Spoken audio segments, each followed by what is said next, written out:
मित्रांनो, निकित मराठी कथा या चॅनलवर तुमचे स्वागत आहे.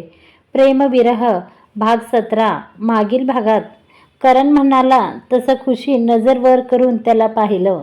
एवढा वेळ उगाच घाबरून गेल्यासारखं वाटलं तिला. हो चला, आपण आपला पदर सावरत ती निघाली. आता पुढे. थांब, जरा इकडे बघ, त्याने आवाज दिला तशी ती जागीच थांबून त्याला गोंधळून पाहू लागली. त्यांनी तिचा हात पकडला आणि हळूच तिच्या डोळ्यात पाहत जवळ येऊ लागला. ती घाबरून बावरून इकडे तिकडे पाहून त्याला पाहत होती. अहो, काय करताय? ती अडकळत पुटपुटली.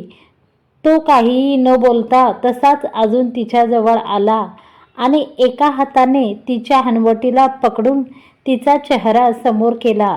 तसे तिने डोळे घट्ट मिटून घेतले. काय करताय हे? आपण बाहेर आहोत हे पण लक्षात नाही का? लोक काय म्हणतील? खुशी, कर ना काहीतरी, थांबव ना. तिची मनात उजळणी चालू होती की चेहऱ्याला हळूवार कसलासा स्पर्श झाला. तिने हळूच डोळे उघडून पाहिले तर तो खूप हळुवारपणे तिच्या डोळ्याखाली पसरलेले काजळ रुमालने ठीक करत होता. परफेक्ट, एवढंच करत होतो मी. तो तिचा चेहरा पाहून, हे घे, तो कपाळावरचा घाम पुस. तो रुमाल तिच्या हातात टेकवत गालात हसला. ती डोळे मोठे करून त्याला पाहून खरंच रुमाल कपाळाला लावून घाम टिपू लागली. नक्की कसला विचार करत होतीस तू? त्याने हसून खट्याळपणे विचारलं. तसं ती नजर चोरून इकडे तिकडे पाहू लागली. काही नाही. त्याचं ते हसू उगीच खोडी काढून गेली तिची. पुन्हा ते नाक गोळा करून तिने त्याला पाहिलं आणि पाय आपटत तिथून निघून गेली. चिडली परत. आता मज्जा येईल, मनातच म्हणतच तोही हसत तिच्या पाठी निघाला. खुशी, तू मूर्ख आहेस का? काय विचार करत होतीस? कसे हसत होते ते तुला पाहून. सायली बरोबर म्हणते, खरंच मंद आहे मी. ती तणतणत बाहेर आली तसे तिला समोर पाहून सभोवताल पत्रकार जमून पटापट तिचे फोटो काढू लागले. त्यांना पाहून कपाळावर आठ्यांचं जाळं पसरलं तिच्या. कारण हे पत्रकार प्रकरण फारसं काही तिच्या पदरी पडलं नसे. पत्रकार फोटोसोबत आता प्रश्नांची लढ देखील लावत होते. ती चिडून काय बोलावं याचा विचारातच होती की मागून करणने तिला खांद्याला पकडून जवळ घेत त्यांच्यातून अलगद बाजूला केलं आणि तो समोर येत हुशारीने त्यांच्या प्रश्नांची उत्तरे देऊ लागला. त्याला आलेले पाहून ती समाधानाने आणि शांत राहून त्याला ऐकत सगळ्यांना पाहत होती. त्याची मोजकीच आणि मुद्देसूद अशी चतुर उत्तर ऐकून त्याचं खूप कौतुक वाटलं तिला. पुढच्या 5-10 मिनिटांनी त्याने शेखरला इशारा केला तसं त्याने मध्ये येऊन पत्रकारांना बाजूला केलं. बोलणं आटपत घेतलं. दादा, माई आलेल्या सर्व पाहुण्यांना पाहत त्यांची आपुलकीने विचारपूस करत होते. करण आणि खुशीने पण सगळ्यांना पानात लाडू वाटत सगळ्यांची प्रेमाने चौकशी केली. सगळे कौतुकाने नवीन जोडीला पाहत भरभरून आशीर्वाद आणि प्रेम देत होते. इंद्रा, जा, तुम्ही दोघं पण बसा पानावर. उपवास आहे ना दोघांचा? माई दोघांच्या जवळ येत. नको माई, आपण सगळे एकत्र बसूया ना. खुशी एक नजर त्याला पाहत, अगं तुझे ठीक आहे, याला झेपणार आहे का उपवास? चिडचिड चालू होईल त्याची. माई हसून करणकडे इशारा करत, माई मी कुठे चिडचिड केली? थांबतो मी पण, जेवू एकत्र सगळेच. हे पण तो चिडूनच म्हणाला. तशा दोघी त्याला पाहून हसायला लागल्या. बघितलं, मी म्हणले होते ना. माई तिला पाहून, बरं असं करा, तुम्ही बसा पानावर, मी आणते सगळ्यांना बोलावून. वेळ पण झालीये जेवणाची. तुझ्या दादांना गोळ्या पण घ्यायच्या. या सगळ्याच्या गडबडीत नक्की विसरतील. माई बडबडत सगळ्यांना बोलवायला गेल्या. कार्यक्रम पार पडला होता. मोठमोठे इसम घाईत असल्याने प्रसादाचा लाभ घेऊन आपापल्या कामात निघून गेले होते. गावातली मंडळी जेवायला बसली होती. माईने ऑर्डर सोडली तशी सगळ्यांनी पोट भरून आणि न लाजता जेवणाचा आस्वाद घेणार होते. त्यांच्यासोबतच नवीन जोडीला मधोमध बसवून सजवून एकच ताट वाढून दिलं आणि सर्व घरच्या मंडळीची पण पंगत बसली. नवीन जोडीला पाहून जणू सगळ्यांना हुरूप चढला होता. त्यांना पाहत त्यांच्या आजूबाजूला सगळे जोडीने बसून आपापल्या पार्टनर सोबत हसत खेळत जेवणाचा आनंद घेत होते. आज कुणीही मालक नव्हतं ना कुणी कुणाचा नोकर. घरच्या सर्व नोकरांपासून ते थोर मोठ्यांपर्यंत सर्व एकसाथ बसून आनंदी भोजन मेळा असल्यासारखे त्यांचा आनंद घेत होते. अर्जुन, अरे ह्या सगळ्या तर वहिनीच्या मैत्रिणी आहेत. माझी चांदणी पण. तिने काही सांगितलं तर नसेल ना वहिनीला? करणला कळलं ना तर माझी चांगलीच हजामत करेल तो. आणि हॉलमध्ये घोळक्यात गप्पा मारत असलेल्या सगळ्या खुशीच्या मैत्रिणींना पाहून हळूच म्हणाला. संध्याकाळचे 4 वाजत आले होते. जेवण, पूजा सगळं काही नीट मार्गी लागलं होतं. जेवणानंतर माईनी करण आणि खुशीच्या हातून काही भेटवस्तू सर्व लोकांमध्ये वाटून सर्वांची हसत सांगता केली होती. दादांच्या कार्यालयातील सर्व कामगारांना पण माईने काही ना काही भेटवस्तू देऊन तिची सर्वांची ओळख करून दिली होती. अक्कांच्या मैत्रिणीसाठी देखील माईने खास आणि भेटवस्तू देण्यासाठी मागवल्या होत्या. घेताना काहींनी तिला नाराजीने तर काहींनी नाक मोरडून पाहिलं, पण भेटवस्तू मात्र हक्काने ठेवून घेतल्या. सगळे कार्यक्रम निर्विघ्न पार पाडून घरातले सगळे गप्पा करत बसले होते. मोठ्यांची मैफिल एका साईडला तर तरुणांची एका साईडला. त्यातही मुलं आणि मुली वेगळा ग्रुप करून गप्पा मारत बसले होते. विलास भाऊ, आजचा पूजेचा कार्यक्रम तर झाला. उद्या दोघं जोडीनं देवदर्शन करून आले की मग या हवं तर लेकीला माहेरी परतवणीसाठी न्यायला. 4 दिवस राहू दे, मग येईल इंद्र तिला घ्यायला. काय म्हणता? माही चहाचा घोट घेत म्हणाल्या. तुम्ही म्हणाल तसं माईसाहेब. विलासरावांनी एक नजर वीणाताईंना पाहिलं आणि हसतच म्हणाले. पाटील, तुमचं काही म्हणणं असेल तर यावर मनमोकळेपणाने बोलत चला. नुसतं जी साहेब नको. आत्ता आपण नात्यात बांधलो गेलो आहोत. सगळ्यांच्या इच्छेना मान दिलेला बरा. काय वहिनी, तुम्हीही अगदी निसंकोच काही असेल मनात तर बोला. कसली काळजी नसावी. दादा म्हणाले तसं दोघांनी हसून संमती दिली. करंदा, मी आज रात्री याच्यासोबत त्याच्या घरी चाललोय. अर्जुन त्याच्या शेजारी बसलेल्या अन्याकडे बोट करून म्हणाला. का? आज कसला प्लॅन आहे तुमचा? की झालाय पूर्ण करून आणि इथून पळ काढताय? करण बारीक नजर करून तिघांना पाहत म्हणाला. प्लॅन? काही काय? कसला प्लॅन? मी तर सकाळपासून तुझ्या समोरच होतो. हो ना राजदा? अर्जुन सासूदपणे त्याला पाहत. आमचा कुठे प्लॅन? या दोघांचा दिसतोय. आज काय अंकल पण नाहीत, मग काय यांचंच राज्य. काय अन्या, बरोबर ना? करण दोघांना पाहू लागला. काही नाही रे, आमच्यावर कुठं लक्ष देतो? झालं ना तुझं? आता त्यावर दे की लक्ष. मला पण देऊ दे की माझीवर. शेवटचं वाक्य अन्याने हळूच म्हणत समोर त्याच्या चांदणीला पाहिला. अन्या म्हणाला तसं करणने तो कुठे पाहतोय हे पाहिलं तर नजरेसमोर खळखळून हसणाऱ्या खुशीवर पडली. तसं तो तिला पाहतच राहिला. आज पहिल्यांदा तिला असं हसताना पाहत होता तो. नजरच हटत नव्हती तिच्यावरून. एकतर आज सकाळपासून इतकी गोड दिसत होती, त्यात आता हे हसू त्याला 4 चांद लावत होते. नजर लागेल की काय अशीच दिसत होती. गोड दिसते ना? राजने त्याच्या गळ्यात हात टाकत हळूच त्याला विचारलं. खूपच. तिला पाहण्यात गुंगलेला तो तंद्रीतच म्हणाला. काय काय म्हणाला? भानावर येऊन त्याने शेजारी पाहिलं तर राज हसून त्याला पाहत होता. तू होय?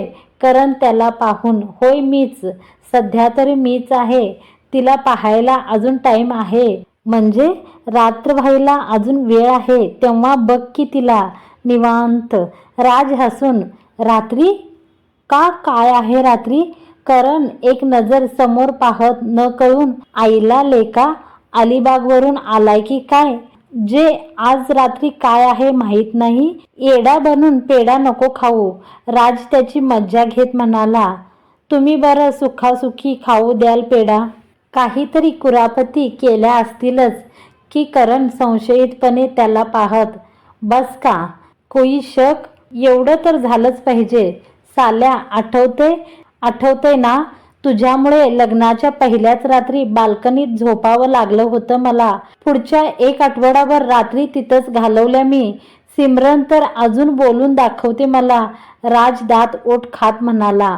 त्याचं ते बिचारं तोंड पाहून करण हसायला लागला. हसतोय काय? नाही याचा बदला घेतला ना तर बघ सगळं व्याजासकट चुकत करायला लागणार आहे तुला आणि तुझ्यामुळे हिला पण.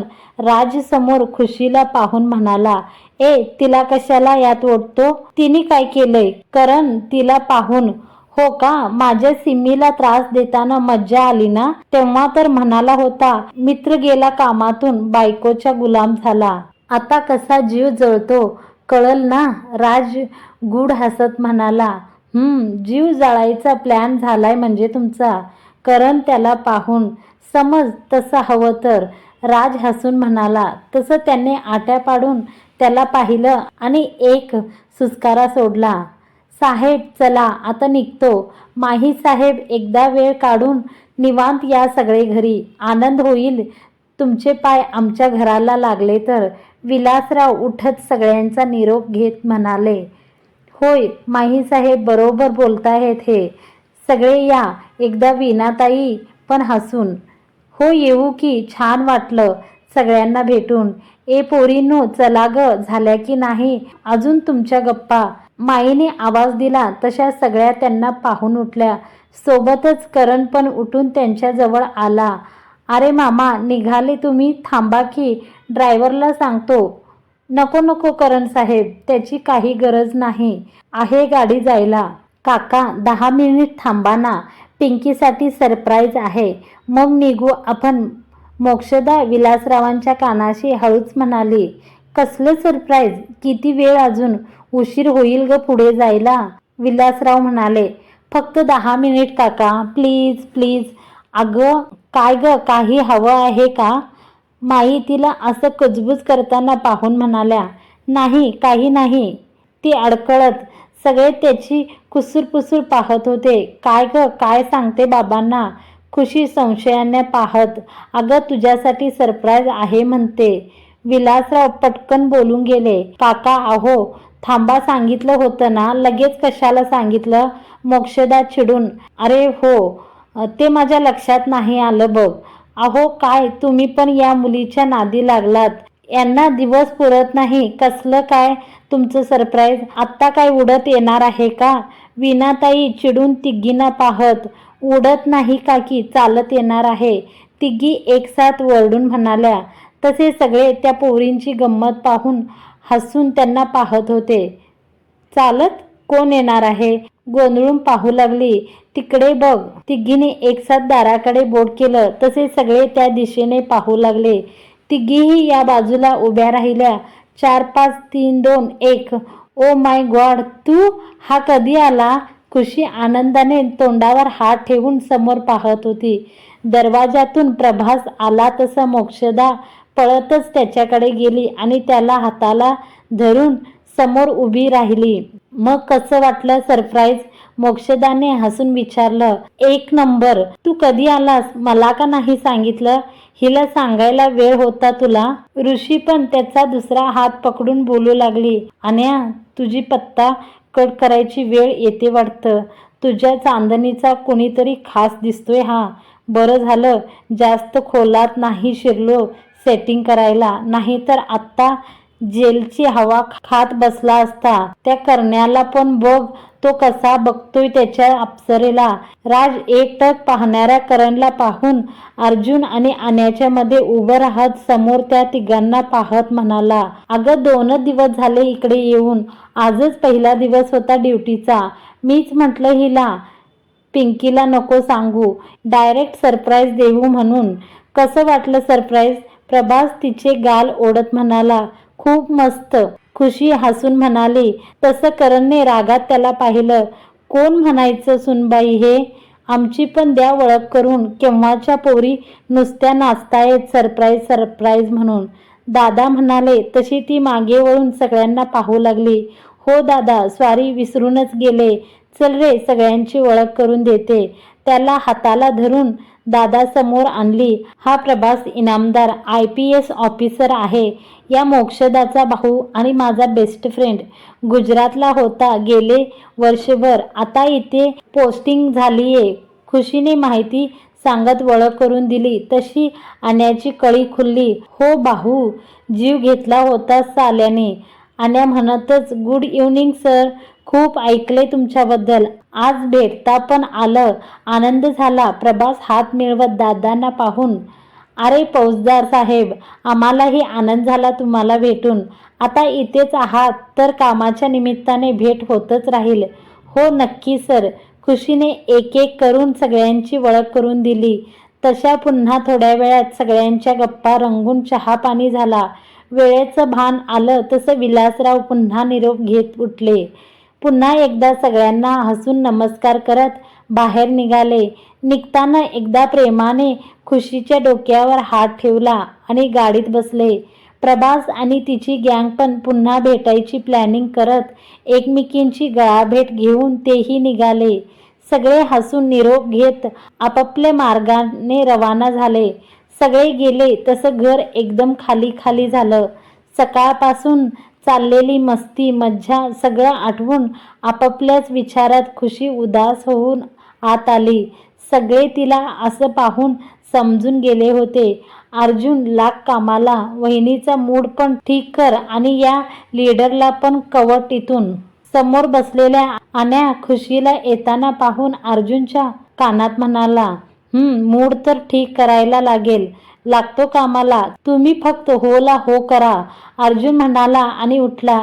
वहिनी जा आवरून ये. मस्त, आपल्याला बाहेर जायचे. अर्जुन खुशीचा हात पकडून म्हणाला. तसं करणने कान टवकरले. काय रे, कुठं निघाला तिला घेऊन? माई आवाज देत.